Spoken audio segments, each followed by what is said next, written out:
మీ ప్రియతమ నేత, మీ అధినేత రామచంద్రరావు గారికి, అదేవిధంగా శ్రీ బెల్లంకొండ శ్రీనివాస్ గారికి, అన్నిటికన్నా ముఖ్యంగా ప్రతిసారి ప్రేమానురాగాలతో మమ్మల్ని ఆశీర్వదిస్తున్నటువంటి పెద్దపరిమి సోదర సోదరీమణులందరికీ కూడా మనస్ఫూర్తిగా అభినందనలు, కృతజ్ఞతలు.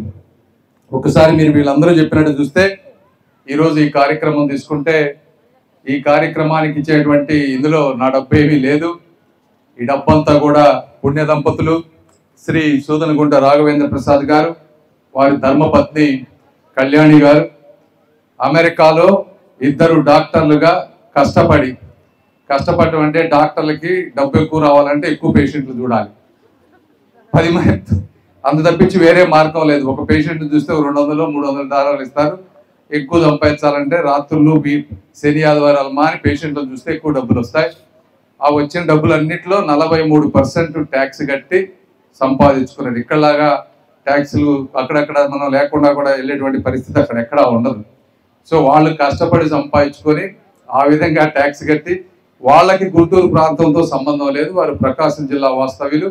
అయితే మేము వారు అక్కడ 10-15 సంవత్సరాలుగా ఉన్నటువంటి మా అభినవ సంబంధంతో, అదేవిధంగా ఈ ప్రాంతంలో ఏదో మనకు డబ్బులు ఇస్తే ఇక్కడ ఎక్కడ అన్యాయం జరగకుండా ప్రతి రూపాయి పేద ప్రజలకు చేరుతుంది అనేటువంటి ఒక నమ్మకంతో ఈరోజు ఈ కార్యక్రమానికి ఇదే కాదు మొత్తం 9 కమ్యూనిటీ హాల్స్కి 4 కోట్ల రూపాయలు ఇచ్చారు. అందులో 9 కమ్యూనిటీ హాల్స్ తీసుకున్నాం. మీరు చెప్పినట్టు శ్రావణ్ కుమార్ గారు చెప్పినట్టు 3 తాడికొండకు వస్తున్నాయి. ఇందులో ఈ 9 కమ్యూనిటీ హాల్స్లో కొన్ని బీసీ వర్గాలకి, కొన్ని ఎస్సీ ఎస్టీ, 1 మైనారిటీ వర్గాలకు ఇస్తా ఉన్నాం. ఇవన్నిటి దీని ముఖ్య ఉద్దేశం ఏంటంటే డబ్బులు ఉన్న వాళ్ళు, అగ్రవర్ణాల వారు మంచిగా ఫంక్షన్స్ అవన్నీ చేసుకోగలిగి వాళ్ళంతా కూడా డబ్బు ఖర్చు పెట్టి చేసుకోగలరు. అయితే పేదవారు ఇలాంటి ఫంక్షన్లకి దూరంగా ఉంటున్నారు. పిల్లలు ఆర్థిక అసమానత్వం ఉండకూడదు, వారు కూడా మంచిగా చదువుకోవాలి, ఒక ఫంక్షన్ చేసుకోవాలి అనే ఉద్దేశంతో కేవలం అట్టడుగు వర్గాల కోసమే ఈ 9 కమ్యూనిటీ హాల్స్ మేము ప్లాన్ చేసాం. అందులో ఈ 3 ప్రాంతాలని మాకు అందించినటువంటి వ్యక్తి శ్రావణ్ కుమార్ గారు. మీరందరూ చెప్పాల్సింది కృతజ్ఞతలు శ్రావణ్ కుమార్ గారికి. మీకు వారికి ఉన్నటువంటి సంబంధం వల్ల ఈ రోజున ఈ కమ్యూనిటీ హాల్స్ తీసుకున్నారు. ఇక్కడ ఇది దాదాపు 40 లక్షలు, 43-45 లక్షలు. మీరు ఒకసారి డిజైన్ చూస్తే అద్భుతంగా సిటీల్లో ఉండే విధంగా నీట్గా ఉంటుంది, మంచిగా డిజైన్ చేయించాం. ఇవన్నిటిని ఒకే కాంట్రాక్టర్ చేస్తా ఉన్నారు. 2200 స్క్వేర్ ఫీట్ వస్తుంది ఇక్కడ మీకు. దీంట్లో ఒక స్టేజ్, అదేవిధంగా మంచి టాయిలెట్స్, అందులో ఫంక్షన్ చేసుకునే వాళ్ళకి, బయట వాళ్ళకి ఇవన్నీ ఉంటుంది. దీని నిర్వహణ వచ్చేటప్పటికి ఈ ప్రాంతంలో ఉన్న బీసీ సంఘాల వారు ఒక కమిటీ వేసుకొని దాన్ని ఏ విధంగా మెయింటైన్ చేయాలనేది మీరు నిర్ణయించుకోవాలి. చాలా ఇంపార్టెంట్. ఎందుకంటే అన్ని చోట్ల కడతాం కానీ మెయింటెనెన్స్ చేసుకోకపోతే మళ్ళీ 1 సంవత్సరం 2 సంవత్సరాలకి అదంతా పాడైపోయేటువంటి పరిస్థితి. కొంత మినిమం ఫీజు పెట్టుకొని ఆ కరెంటు బిల్లులకి, క్లీనింగ్కి వచ్చే విధంగా చేసుకొని దీన్ని చక్కగా అందరూ కలిసి నడుపుకోవడం అనేది ఒక ముఖ్య కార్యక్రమం. రెండోది, మనం బీసీల పేరుతో ఇచ్చినా కూడా అన్ని వర్గాల ప్రజలను మీరు ఆదరిస్తారని, అందరినీ కలుపుకొని వెళ్తారని నేను మనస్ఫూర్తిగా కోరుకుంటా ఉన్నాను. ఎందుకంటే అందరూ పేదవారే, డబ్బున్న వాళ్ళు డబ్బున్న వాళ్ళే. ఇందులో అన్ని వర్గాల ప్రజలు ఉన్నారు, మైనారిటీలు ఉన్నారు, ఎస్సీలు ఉన్నారు, ఎస్టీలు ఉన్నారు, అందరూ పేదవారే. అందరికీ కూడా అన్ని ఊళ్ళల్లో మనం కమ్యూనిటీ హాల్స్ పెట్టలేం. అన్ని ఒక్కొక్క క్యాస్ట్ చొప్పున ఒక్కొక్కటి కూడా ఇవ్వలేం, మనం ఇచ్చేటువంటి పరిస్థితి కూడా లేదు. ఈరోజు చూస్తే మీరు రాష్ట్ర ప్రభుత్వం చూసుకుంటే ఎంత క్లిష్ట పరిస్థితిలో ఉందో మీ అందరికీ తెలుసు. గత 5 సంవత్సరాల్లో జరిగినటువంటి విధ్వంసం. ఈరోజు సంక్షేమ పథకాలు విపరీతంగా పెరిగిపోయినాయి. ఎక్కడా లేని విధంగా దేశంలో ఏ రాష్ట్రంలో కూడా పెన్షన్ 2000 కంటే ఎక్కువ ఇచ్చేటువంటి పరిస్థితి ఏ రాష్ట్రంలోనూ లేదు. మన రాష్ట్రంలో ఈరోజు శ్రీ నారా చంద్రబాబు నాయుడు గారు, కూటమి ప్రభుత్వం 4000 రూపాయలు అంటే సంవత్సరానికి 35,000 కోట్ల భారంతో ప్రతి ఇంటికి ఈ రోజున పెన్షన్ వెళ్ళేటువంటి పరిస్థితి.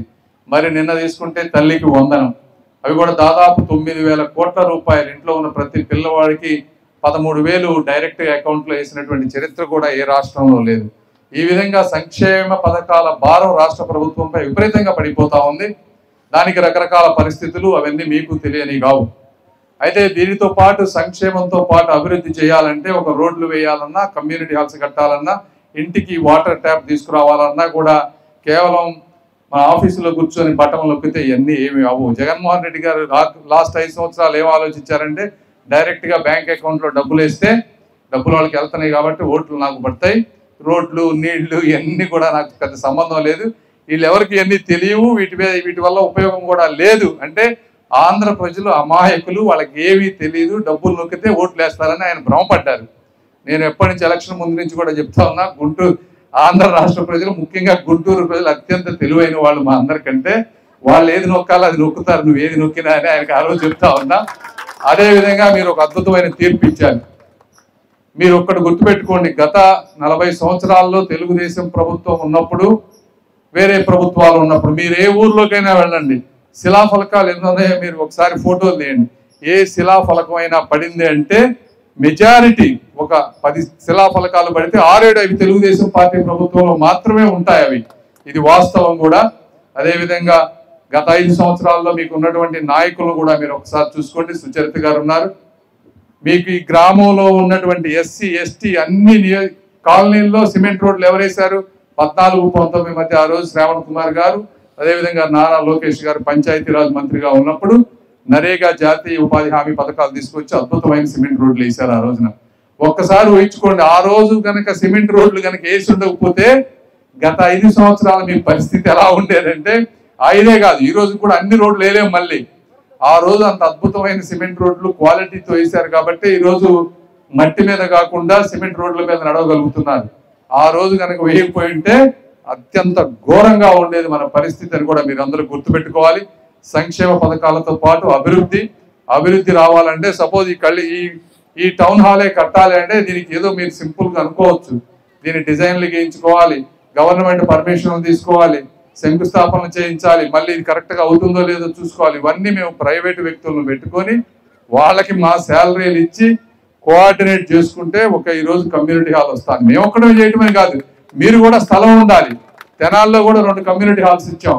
అయితే అక్కడ స్థలం వేయడానికి గొడవలు, స్థలాలు ఇచ్చేవాళ్ళే. మరి ఆ రోజు మీరు వారు చెప్పినట్టు ఆ మహానుభావులు ఈరోజు స్థలం ఇవ్వబట్టి మీకు ఈరోజు అంటే ఇన్ని వర్గాల ప్రజలు కలిస్తే ఒక కమ్యూనిటీ హాల్ అవుతుంది కాబట్టి, అంతేగాని ఏదో కూర్చొని జనంలోకి రాకుండా జనాల సమస్యలు తెలుసుకోకుండా చేయకపోతే ఏ పనులు కూడా అవ్వవు. కాబట్టి ఎలాంటి ప్రభుత్వం ఉందో కూడా మీరు అందరూ మర్చిపోవద్దు. శ్రావణ్ కుమార్ గారు చెప్పినట్టు ఇవన్నీ జగన్మోహన్ రెడ్డి గారు ఒక పద్ధతి ప్రకారం వెళ్తూ ఉంటారు. ఆయన అంటే పొద్దున కూడా ఒకళ్ళు జోకేసి చెప్తా ఉన్నారు, ఈ రాష్ట్రంలో అత్యంత పెద్ద ఆర్టిస్ట్గా యాక్టర్ ట్రైనింగ్కి వెళ్ళాల్సింది ఎవరంటే జగన్మోహన్ రెడ్డి గారే యాక్టింగ్ స్కూల్కి వెళ్ళాలంటారు. ఎందుకంటే ఆయన కనీసం మనుషులు చనిపోతే వెళ్ళి నవ్వుతాడు, అక్కడ బాధపడటం ఎలా నేర్పియాలని చెప్తా ఉంటారు. ఈ విధమైనటువంటి మనస్తత్వం అంటే ఆ మనస్తత్వమే ఏంటో అర్థం కాదు. చనిపోయాడు, సరే నీకు తెలిసి చనిపోయాడు, తెలియక చనిపోయాడు కారు కింద, కనీసం బాధ్యత లేదా? మనిషి అనేవాళ్ళు ఎవరైనా సరే ఆ విధంగా చనిపోతే వాళ్ళ హాస్పిటల్కి తీసుకెళ్ళటమో, పోయిన తర్వాత పరామర్శించడమో ఏదో ఒకటి చేస్తారు. ఏమీ లేకుండా దీన్నంతా ఏదో ఆయన ఆపాలనేటువంటి రాక్షస రాజకీయం చేయటం, ఇవన్నీ చేస్తే శ్రావణ్ కుమార్ గారు అన్నట్లు ఎవరన్నా పెట్టుబడులు పెట్టాలంటే భయభ్రాంతులను చేయటం. రోజు ఘర్షణ వాతావరణం ఉందనుకోండి, ఏం జరుగుతాయి? పెట్టుబడులు రావు. పెట్టుబడులు పెట్టేవాళ్ళు నాకెందుకు? ఈ రోజున ఒకప్పుడు అంటే చంద్రబాబు నాయుడు గారు 1995లో ఉన్నప్పుడు వేరే రాష్ట్రాల వాళ్ళకి పెట్టుబడులు ఎలా తీసుకురావాలి, ఏం చేయాలని పెద్దగా తెలిసేది కాదు. చంద్రబాబు నాయుడు గారు ఏ రోజైతే హైదరాబాద్ను ఆ విధంగా డెవలప్ చేశారో అన్ని రాష్ట్రాల ప్రజలు తెలుసుకున్నారు. మీరు చూశారు కదా, మన ప్రధానమంత్రి మోదీ గారు ఏమన్నారు, స్టేజ్ మీదకి వచ్చి ఆ రోజు టెక్నాలజీ ఎలా చేయాలో నేను గుజరాత్లో ఉండి చంద్రబాబు నాయుడు గారు చేస్తుంటే తెలుసుకున్నానన్నారు. ఆ విధంగా ప్రతి రాష్ట్ర ముఖ్యమంత్రి తెలుసుకొని ఈరోజు ప్రతి రాష్ట్రం పోటీ పడతా ఉంది పెట్టుబడుల కోసం. ఒక కంపెనీని తీసుకురావాలంటే వాళ్ళు కూడా ఎట్లా తయారయ్యారంటే, పెట్టుబడిదారులు మన దగ్గరికి వస్తారు, మనం ఏమిస్తున్నామని చూస్తారా, ఇది తీసుకెళ్లి వేరే కంపెనీ దగ్గర వేరే రాష్ట్రానికి వెళ్ళి ఇది ఆంధ్ర ఇదంతా ఇస్తుంది, ఇది కాకుండా ఎక్స్ట్రా ఇస్తే మీ దగ్గరికి వస్తామని షాపింగ్ చేసేటువంటి పరిస్థితి ఈరోజు అత్యంత కష్టమైన పరిస్థితుల్లో ఉన్నాం. ఇలాంటి పరిస్థితుల్లో ఒక సంస్థను తీసుకొచ్చి పెట్టుబడి పెట్టించాలంటే సామాన్యమైన విషయం కాదు. దానికి తోడు మన జగన్మోహన్ రెడ్డి గారు రోజు రోడ్ల మీదకి వచ్చి అలా గొడవ చేస్తే ఇక వచ్చే 4-5 కూడా ఆగిపోతాయి. మళ్ళీ ఎలక్షన్కి వెళ్ళినప్పుడు చెప్పొచ్చు తెలుగుదేశం మీద అభివృద్ధి చేస్తా అన్నారు, ఏం చేశారు మీరు అని, నేనే మీకు కొద్ది గొప్ప డబ్బులు ఇచ్చాను అని ఏదో ఒక మెసేజ్ కోసం ఈ విధంగా చేస్తా ఉన్నారు తప్పించి, ఆ పలకరించే దాంట్లో మన తెనాలి పోయి గంజాయి బ్యాచ్ని పలకరించారు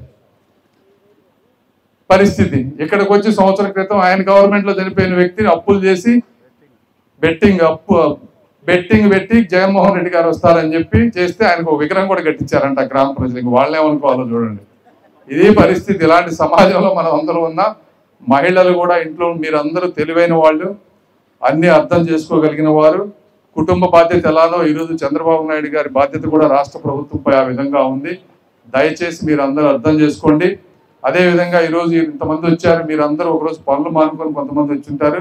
వాళ్ళందరికీ కూడా మీరు మా వల్ల నష్టపోతే ఒకరోజు మీ అందరికీ క్షమాపణలు. ఏదేమైనప్పటికీ ఇంత మంచి కార్యక్రమం జరగడం నాకు చాలా ఆనందంగా ఉంది. ఈ కార్యక్రమాన్ని బాధ్యత తీసుకున్నటువంటి పరిమి ప్రాంత ప్రజలందరికీ, నాయకులకి అందరికీ కూడా మనస్ఫూర్తిగా మరొకసారి ధన్యవాదాలు తెలుపుకుంటూ సెలవు తీసుకుంటున్నాను. Thank you. చూసారు కదండి. మరి ఈ వీడియో కనుక మీకు నచ్చినట్లయితే ఒక లైక్ కొట్టేసి మీ అభిప్రాయాన్ని కూడా కామెంట్ బాక్స్లో తెలియజేస్తూ ఇలాంటి ఇంట్రెస్టింగ్ అప్డేట్స్ కోసం మా ఛానల్ని సబ్స్క్రైబ్ చేసుకోండి.